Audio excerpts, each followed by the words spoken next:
Nous continuons notre message de la fois dernière sur Josué chapitre 24. Nous saluons tous ceux qui nous visitent pour la première fois ici dans l'église. Bienvenue, bienvenue à Paris. Bienvenue dans l'église de Paris 15e. Nous sommes très heureux de prier et d'adorer le Seigneur ensemble avec vous ce matin. Si vous êtes de passage, vous saluerez votre église à votre retour. Josué, chapitre 24, le thème c'est « Moi et ma maison, nous servirons l'Éternel ». C'est une position ferme, un choix assumé de la part de Josué qui veut servir Dieu, lui et sa maison. Versets 14 à 17, nous lisons Josué 24 à partir du verset 14. Nous lirons les versets 14 à 17. « Maintenant, craignez l'Éternel et servez-le avec intégrité et fidélité. Faites disparaître les dieux que vos pères servaient de l'autre côté de l'Euphrate et en Égypte et servez l'Éternel. Mais si vous ne trouvez pas bon de servir l'Éternel, choisissez aujourd'hui qui vous voulez servir. Soit les dieux que vos ancêtres servaient de l'autre côté de l'Euphrate, soit les dieux des Amoréens dans le pays desquels vous habitez. Quant à moi et ma famille, nous servirons l'Éternel. » La version Ségon classique dit « Moi et ma maison, nous servirons l'Éternel. » Le peuple répondit « Nous n'avons certainement pas la pensée d'abandonner l'Éternel et de servir d'autres dieux. En effet, c'est l'Éternel qui est notre Dieu, celui qui nous a fait sortir, nous et nos pères, d'Égypte, de la maison de l'esclavage. Celui qui a réalisé sous nos yeux ces grands prodiges et qui nous a gardés pendant tout le chemin que nous avons parcouru, et parmi tous les peuples au milieu desquels nous sommes passés. » Et avant d'aller plus loin, on va prier le Seigneur. Notre Dieu, notre Père, nous te remercions pour ta parole. Et Seigneur, nous invoquons ton nom ce matin encore dans ce lieu. Nous avons besoin de ton aide, de ton soutien, parce que ta parole est esprit. Et nous voulons que l'esprit qui est dans cette parole, cet esprit qui est capable de guérir, de restaurer, de bénir, soit réellement à l'œuvre pour, Seigneur, accomplir ce que les mots, les paroles, mes paroles ne peuvent pas réaliser. Seigneur, je te demande de le faire par la puissance du Saint-Esprit. Nos cœurs sont placés devant toi. Nous avons besoin de cette restauration par la puissance du Saint-Esprit. Seigneur, viens conduire toutes choses. Prends contrôle de ce lieu, Seigneur, et que tout ce que nous faisons ici soit pour la gloire et la louange du seul nom de Jésus. Merci Saint-Esprit d'honorer et de glorifier Jésus-Christ, lui que nous prêchons et proclamons dans notre génération. Pour ta gloire, au nom de Jésus, Père, nous t'avons ainsi prié. Amen. Moi et ma maison, nous servirons l'Éternel. Nous servirons l'Éternel. Nous avons vu le premier point, dimanche dernier, qui nous a permis de voir s'il y avait une place pour la famille dans le plan global de Dieu. Est-ce que le servir ensemble est compatible avec la famille?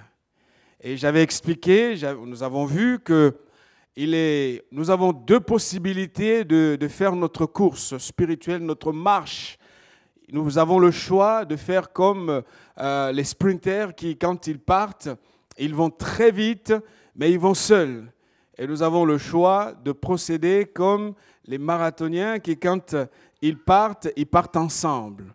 Et cette phrase, cet adage que j'ai ramassé quelque part, qui nous dit « Celui qui court, celui qui veut aller plus loin, plus vite plutôt, court seul, mais celui qui veut aller plus loin, court, part avec les autres. » Et on a vu que être sauvé, servir Dieu, connaître Dieu, c'est aussi le plan qui implique l'ensemble de la famille. Amen. Ensemble, dans le service de Dieu, ensemble pour Dieu, ensemble avec Dieu.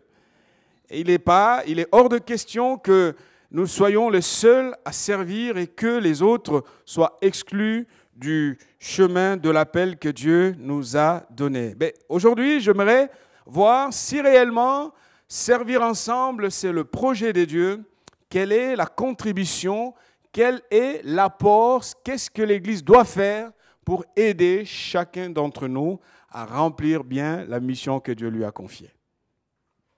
Vous aimez votre Église? Vous aimez vos églises? Qu'est-ce que l'Église doit faire pour aider, faciliter chacun de ses enfants, de ses membres, à réaliser la mission que Dieu lui a confiée? Nous lisons dans Colossiens chapitre 4, verset 17. C'est l'apôtre Paul qui s'adresse. L'apôtre Paul s'adresse à Archippe.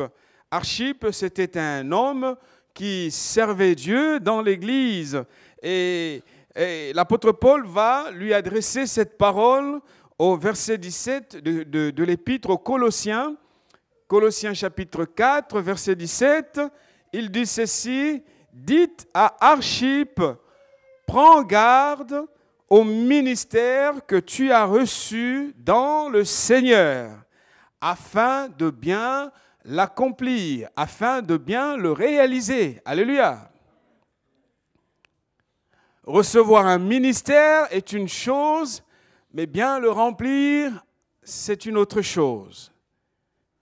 Ça ne suffit pas d'avoir reçu, mais c'est comment je le remplis. Et donc l'Église a reçu la mission d'encourager, la mission de réformer les choses, la mission de rétablir la vérité. Parce que la plupart du temps, nous voulons servir Dieu selon notre image, notre façon de faire. La plus grande tentation de l'être humain, c'est qu'il veut faire les choses à sa façon. Lorsque Moïse est monté sur la montagne et que, selon le peuple, il a commencé à passer trop du temps, ils se sont posé la question: qu'est-ce qu'il est devenu ce Moïse et cet homme qui nous a fait, on va dire, c'est Moïse qui les a fait sortir de l'Égypte, oubliant l'action puissante de Dieu, Dieu qui a opéré des miracles aux yeux des enfants d'Israël. Mais très rapidement, ils ont oublié cela et ils vont se poser la question: on ne sait pas ce qu'il est devenu, nous voulons un Dieu que nous voyons, que nous touchons et qui est devant nous. C'est ça la tentation. Et c'est une tentation qui revient régulièrement. Or, nous savons très bien que Dieu a voulu l'Église pour qu'elle soit un endroit, le lieu, une famille, une communauté d'adorateurs ici dans ce monde. Si le monde entier adorait Dieu, on n'aurait plus besoin d'une Église. Parce que naturellement, les gens ne connaissent pas Dieu et que les cœurs des gens, les cœurs des êtres humains sont détachés de la volonté de Dieu. Dieu a voulu l'Église pour qu'elle soit l'organe, le lieu où l'adoration véritable à Dieu est célébrée. Amen. C'est une maison d'adoration. Et pas de n'importe quelle adoration, ce n'est pas une adoration des idoles, mais l'adoration du Dieu vivant. Et donc, si l'Église n'est plus ce lieu où nous venons pour servir, adorer, vivre la présence de Dieu, nous risquons de fabriquer des églises à notre façon et le piège de la religiosité risque de nous guetter, de nous atteindre parce que dans la religion, on veut se rendre agréable parce que ce qu'on est en train de faire. Si je fais ça, si je donne ceci et j'accomplis ceci, alors Dieu, non. Nous n'allons pas convaincre Dieu par rapport à ce que nous faisons, mais Dieu est content de nous si nous sommes en train de demeurer dans sa volonté. Jésus a dit: vous êtes mes disciples si vous demeurez dans mes paroles. Et vous faites ce que je vous dis. Alléluia. Et donc l'Église d'aujourd'hui, la véritable Église, est appelée à réformer les mauvaises façons de servir et d'envisager notre rapport à Dieu. J'aime bien ce que Paul va dire dans Éphésiens chapitre 3. Prenez votre Bible, Éphésiens chapitre 3. L'apôtre Paul va montrer qu'il appartient à l'Église d'être le flambeau dans cette génération. Le flambeau d'une adoration véritable. Éphésiens chapitre 3, verset 10. Parce qu'il n'y a que l'Église de Dieu, l'Église de Jésus-Christ qui soit capable de communiquer, de donner envie aux autres, de connaître Dieu. Est-ce que notre Église donne envie aux autres de venir ici? Merci pour la réponse. C'est ça le problème. Si l'Église commence à fatiguer, à essouffler les gens, elle ne donne plus envie. Et vous le savez très bien que les gens sont de nature libre et rebelles. C'est ça, c'est comme ça que nous sommes. Par nature, nous sommes des rebelles. Et des choses qu'on veut imposer, forcer à ce qu'ils arrivent à le faire. Ils ne vont pas le faire. Ça peut aller quelque temps, mais après, la réalité va reprendre le dessus. Il faut que l'Église soit l'organe qui communique l'inspiration. Amen. Éphésiens chapitre 3. Afin que les dominations et les autorités dans les lieux célestes connaissent aujourd'hui, par l'Église, la sagesse infiniment variée de Dieu. Donc l'Église, j'aime ce que dit la parole vivante, car maintenant, la sagesse de Dieu aux aspects infiniment variés doit être manifestée par l'Église.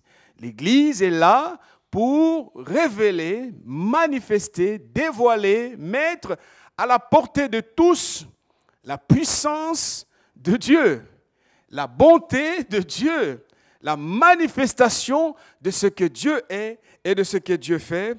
Donc, l'Église est appelée à inspirer, l'Église est appelée à attirer et à convaincre par son action. Mais l'Église n'arrivera pas à convaincre par son action lorsqu'elle fonctionne simplement selon des programmes.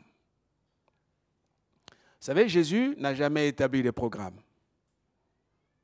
C'est ça qui a fait la différence entre la religion des pharisiens et l'action de Jésus. Jésus a donné du temps aux gens, mais il ne s'est pas enfermé dans un programme. Les apôtres n'étaient pas esclaves des programmes. Nous avons fini par sacraliser des choses qui n'ont aucune importance aux yeux de Dieu.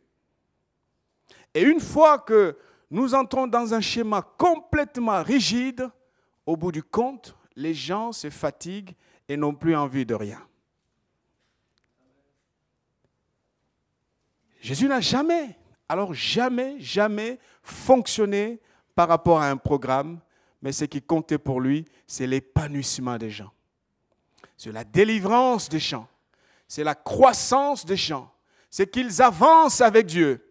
Et que si le temps le demandait, il pouvait rester avec la femme samaritaine jusqu'à refuser de manger parce que pour lui, la présence aux côtés de cette femme qui était dans le besoin justifiait qu'il puisse se priver de son repas pour permettre à cette femme de connaître Dieu, parce que derrière cette femme, c'est tout un pays, toute une région qui a été touchée par la puissance de l'Évangile. Alléluia! Le programme me dit, il est tel jour, je dois aller faire ceci. Et une fois que j'ai rempli ma grille de la religiosité, et donc j'ai été à l'église pendant 2 heures, ça suffit, donc je rentre chez moi, j'ai obéi à un programme.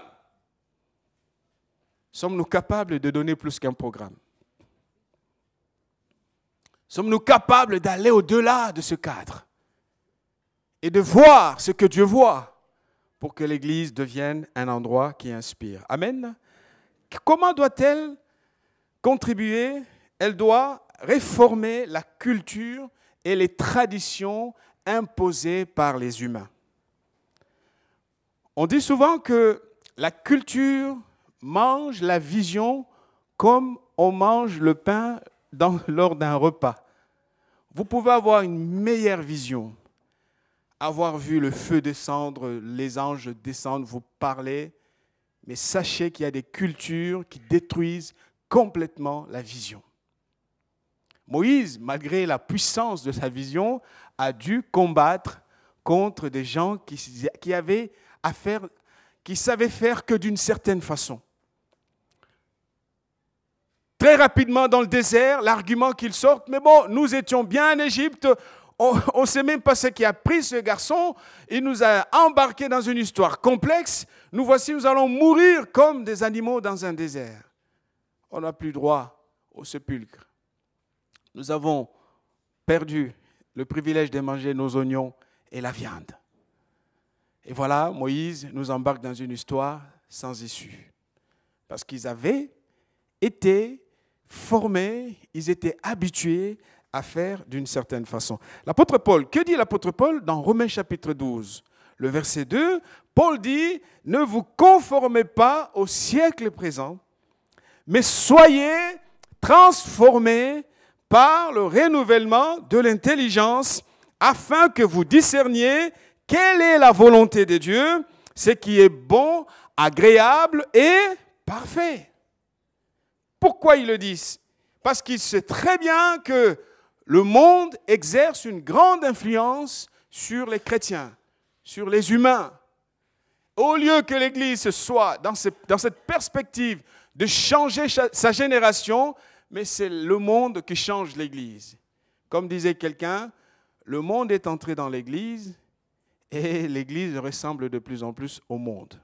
Donc notre manière de faire, notre façon de voir, nous sommes complètement formés, formatés, programmés pour agir comme les non-croyants. Or, Dieu veut que par l'Église soit révélée la puissance manifeste de Dieu. Amen.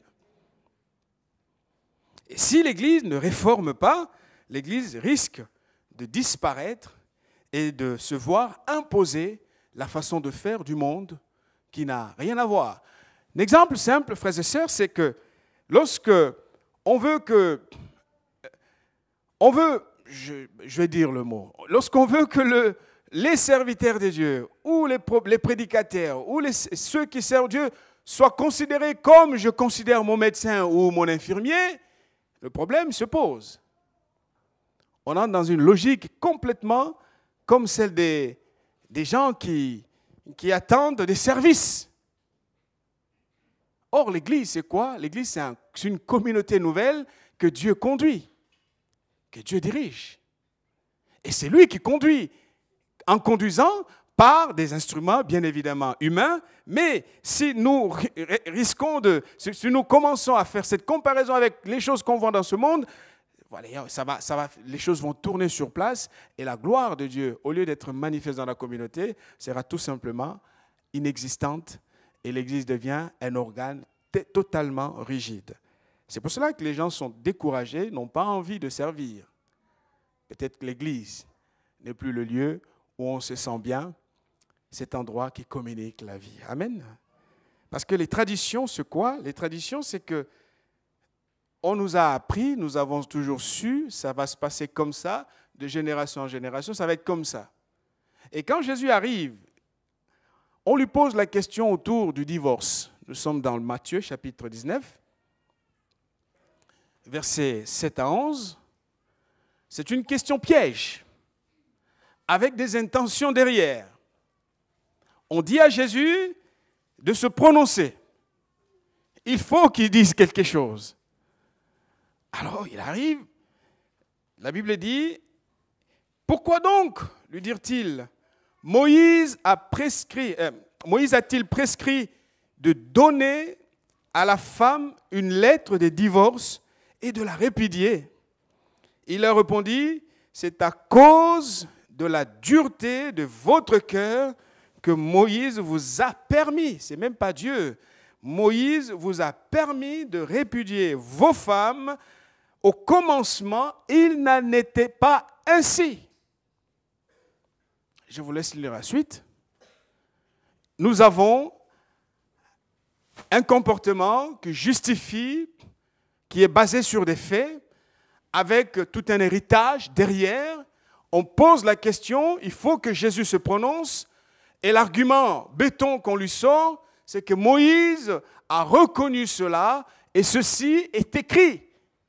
Il a donné le droit légal que le divorce soit autoriser s'il y a ceci ou il y a cela. On parle plutôt s'il y a faute grave, c'est-à-dire l'adultère. Et Jésus va dire, écoutez, certes, Moïse l'a fait, mais Moïse l'a fait à cause de la dureté de votre cœur.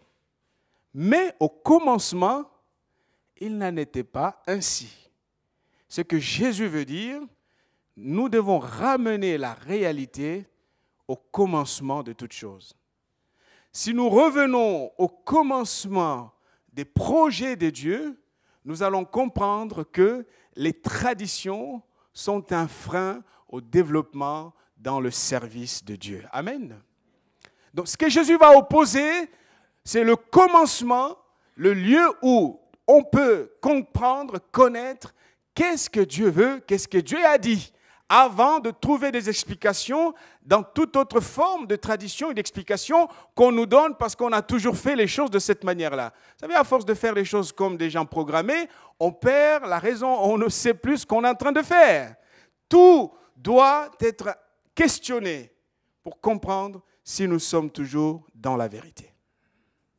L'apôtre Paul disait, interrogez-vous vous-même pour savoir si vous êtes encore dans la vérité. Ce qui avait tué Samson, c'est qu'il croyait que Dieu était toujours avec lui. Même dans la désobéissance. Et arrive cette phrase fatale, « Or, il ne savait pas que Dieu, l'Éternel, s'était retiré de lui. » On peut dire que j'ai été baptisé, je parle en langue, mais rappelez-vous que même en enfer, il y aura des gens qui parlent en langue. Parce que Jésus dit, éloignez-vous de moi. Parce que souvent, nous ne nous posons pas des questions sur ce que nous faisons, si réellement c'est encore conforme à la volonté de Dieu. Alléluia. Méfiez-vous des traditions des hommes. Méfions-nous, nous tous. Les traditions sont puissantes. Les cultures des hommes sont puissantes. Cherchons à comprendre quelle est la pensée, quelle est la volonté de Dieu. Et donc, c'est à l'Église d'accompagner. C'est à l'Église de dire la vérité. Dans Actes chapitre 20, à partir des versets 19, 20 et descendre, Paul dira aux anciens, il dira que je ne vous ai rien caché. J'ai parlé publiquement. Même dans des petits groupes, je vous ai dit la vérité, comment il fallait se conduire. Et il se considère qu'il a tout fait sans avoir à rougir devant le Dieu qu'il servait. Frères et sœurs, ce matin, nous sommes ici. Est-ce que réellement, la culture du royaume de Dieu, on parle de la culture comme quelque chose qu'on a en commun. Qu'avons-nous en commun selon la parole? Est-ce que les valeurs que nous avons en commun, ces valeurs que la Bible nous communique, nous sommes vraiment certains que nous les mettons tous ensemble en pratique? Où chacun fait les choses à sa façon. Chacun veut faire comme il veut. Oh, c'est bien. Mais Dieu a dit à Moïse, prends garde de construire l'autel selon le modèle que tu as vu dans le ciel. Amen. Servir Dieu, c'est aussi rester dans ce modèle divin. Ce n'est pas mon modèle, c'est le modèle selon la volonté de Dieu. Amen. Deuxième chose, c'est que l'Église doit reconstruire ce que le serpent a détruit. Si le serpent n'avait pas induit en erreur le premier homme et la première femme, nous ne serons pas ici en train de prêcher l'Évangile. Tout ce travail, parce que les choses ont été complètement déformées, détruites, depuis que Adam et Ève ont décidé de prendre un autre chemin. Et si Église si nous sommes au service de Dieu comme un peuple de sacrificateurs, Dieu nous invite à travailler de tout notre cœur pour reconstruire ce qui avait été déconstruit. Amen. Nous sommes dans un monde qui gémit. Nous sommes dans un monde qui soupire. N'oublions pas cela. Quel que soit notre degré de responsabilité, où que nous soyons, nous sommes dans un monde qui gémit. Et ce monde en souffrance a besoin, comme dit l'apôtre Paul, nous le savons bien en effet, que jusqu'à présent, un profond gémissement monte de la création. Tous les êtres soupirent, Romains chapitre 8, versets 22 et 23, et souffrent dans une sorte de travail d'enfantement universel jusqu'à ce qu'un monde nouveau soit né. Ils ne sont pas les seuls. Nous aussi, nous soupirons au plus profond de nous-mêmes et nous vivons dans une certaine tension, car nous avons seulement reçu l'Esprit divin comme un acompte. Ce cadeau de bienvenue offert par Dieu nous donne un avant-goût de la gloire future. Aussi, nous attendons avec patience d'être établis de plein droit, fils adoptifs de Dieu.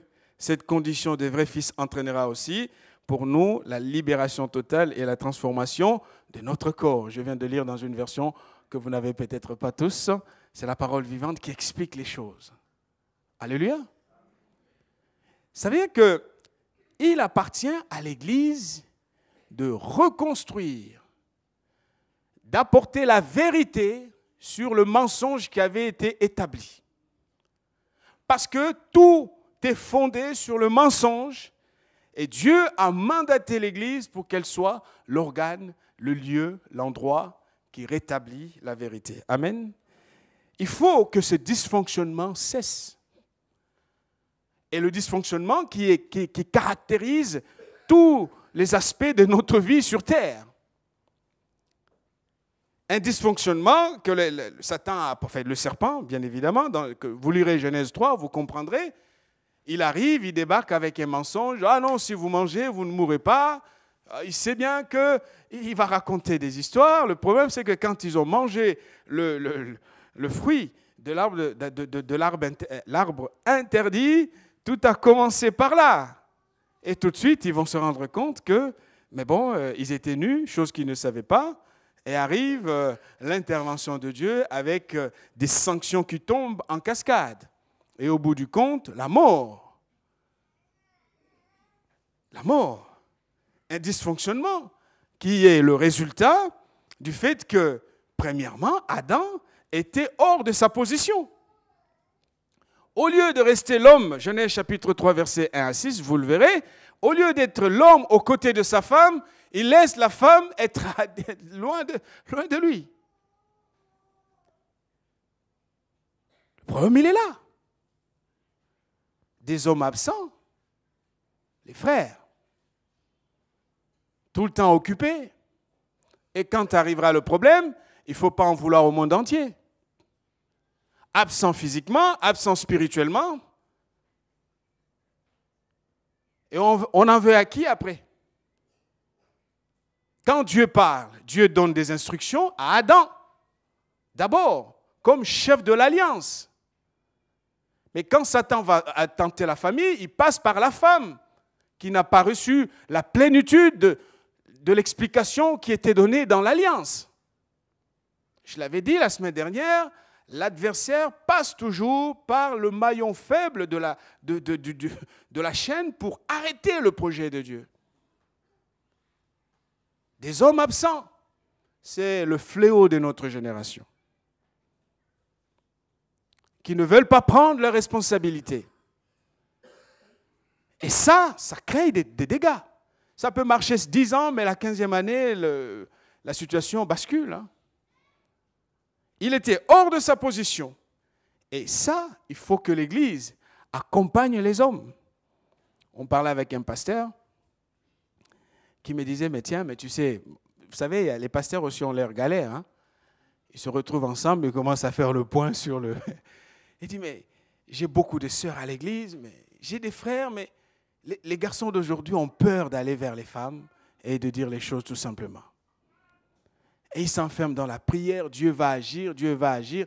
Dieu va agir, oui, mais il faut aussi aller voir la sœur. Vous savez, nous rions de ces choses, mais c'est un véritable problème.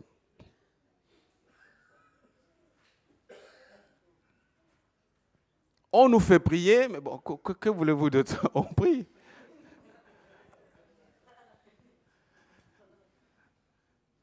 des hommes absents. Et les hommes absents, on le sait, dans les foyers où papa n'est pas là, très souvent, on sait que les choses se dégradent aussitôt. Parce que les garçons, avec la maman, vous savez très bien, le rapport de force change rapidement. Adam était fautif, il était absent. Si Adam était aux côtés de sa femme, lorsque le serpent est arrivé, les choses ne se seraient pas passées de cette façon-là. Amen. Deuxième chose, un autre dysfonctionnement, c'est Ève qui opérait dans l'insoumission. Ève opère dans l'insoumission, elle agit dans l'insoumission. Si elle avait été intelligente, elle aurait dit, attends, je vais poser la question à mon mari. Agir comme couple, ensemble.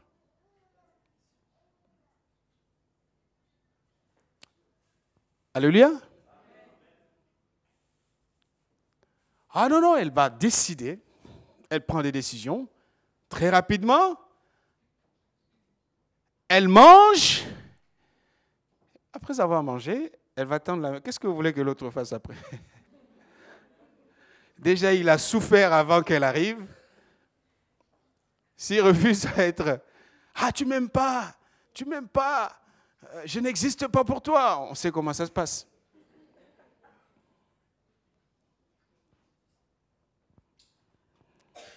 Agir dans l'insoumission, ça amène des dégâts. Vous êtes femme, dans la famille, dans le couple, gardez votre rôle de femme. C'est une manière de responsabiliser sur les hommes.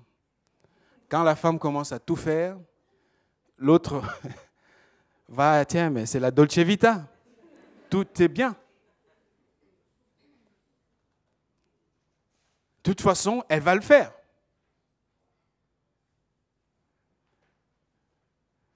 Ève a agi dans l'insoumission. Et donc, c'est à l'Église qu'il appartient de rétablir les choses, d'enseigner, de parler. Ça ne va pas plaire, ça va peut-être créer des tensions, de frustration, mais c'est la parole de Dieu. Si on commence à dire sa propre pensée, là, c'est un autre problème. Mais si ça vient de la parole de Dieu, la vérité de la parole finit par apaiser les cœurs. Alléluia. Troisième chose, Adam n'a pas pris sa responsabilité. Verset 12 de Genèse 3. Adam n'a pas pris sa responsabilité. Très rapidement, qu'est-ce qui se passe? Il va trouver des explications. Ah, c'est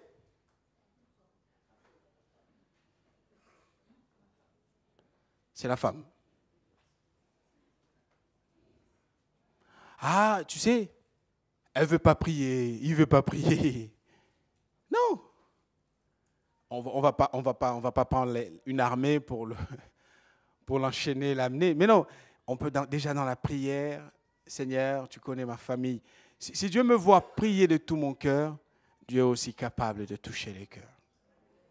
Je ne dis pas que c'est toujours... Je ne suis pas en train de dire les choses faciles. Je sais que c'est compliqué. Mais déjà, réussir à prendre ses responsabilités. Moi, je n'en sais rien, c'est ce qui aurait pu se passer si Adam avait assumé tout de suite. Que oui, je reconnais. Parce que quand ça se passe, quand la faute est entrée, Dieu n'a pas cherché d'abord Ève. Hein. Dieu est allé chercher la personne avec qui il avait conclu une alliance. Adam, où es-tu? Prenons nos responsabilités. Prenons nos responsabilités. Si je n'ai pas assez impliqué mon épouse, ma femme, mon mari, ma famille dans le service, je n'ai pas été suffisamment conscient de mon travail, je vais les impliquer.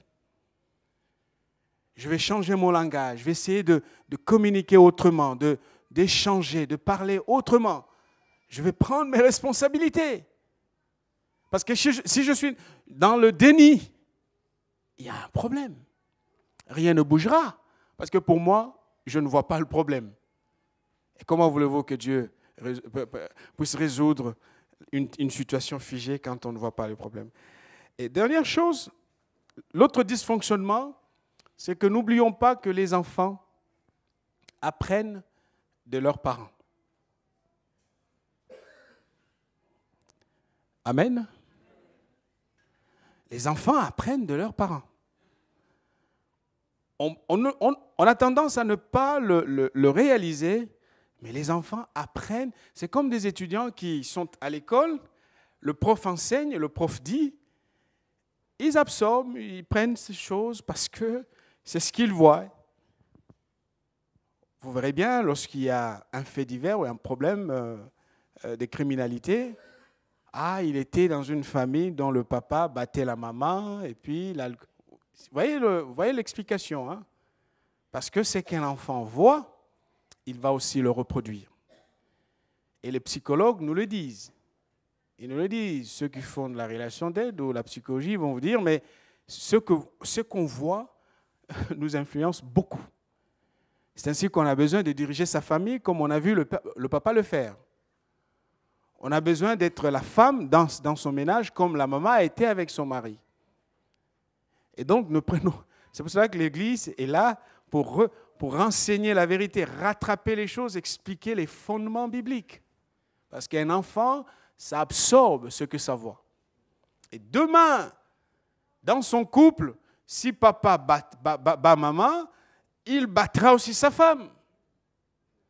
Si la maman envoyait le papa balader tout le temps, de l'impolitesse flagrante, la fille va faire la même chose.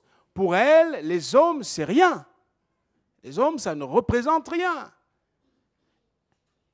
C'est pour cela que l'Église de Dieu a pour mission d'aider chacun de ses enfants à comprendre c'est quoi le service de Dieu. Amen.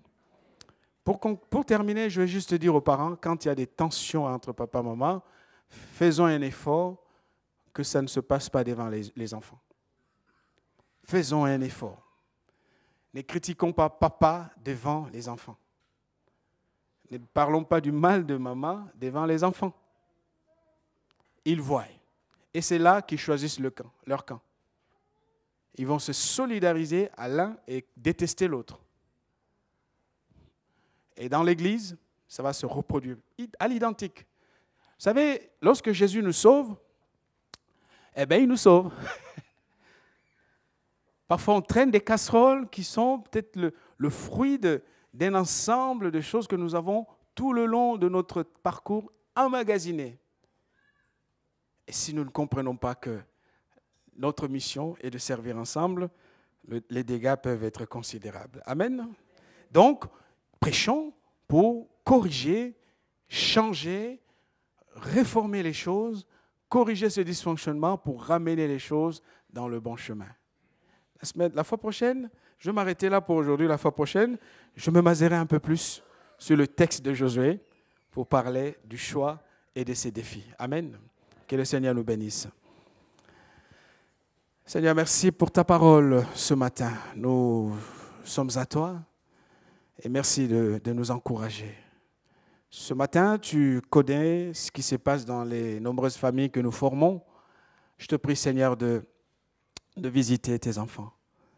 Là où le dysfonctionnement est flagrant, ma prière est que tu puisses nous aider.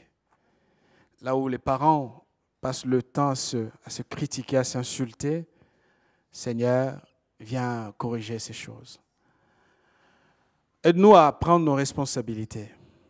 Quoi qu'il arrive, c'est vrai que nous sommes dans un monde où le mal est encore là, mais aide-nous, Seigneur, à faire un effort, chacun pour sa part, pour mettre en place, mettre en pratique les conseils de ta parole. Que ton nom soit glorifié, que ton nom soit béni. Bénis ton Église, au nom de Jésus. Amen.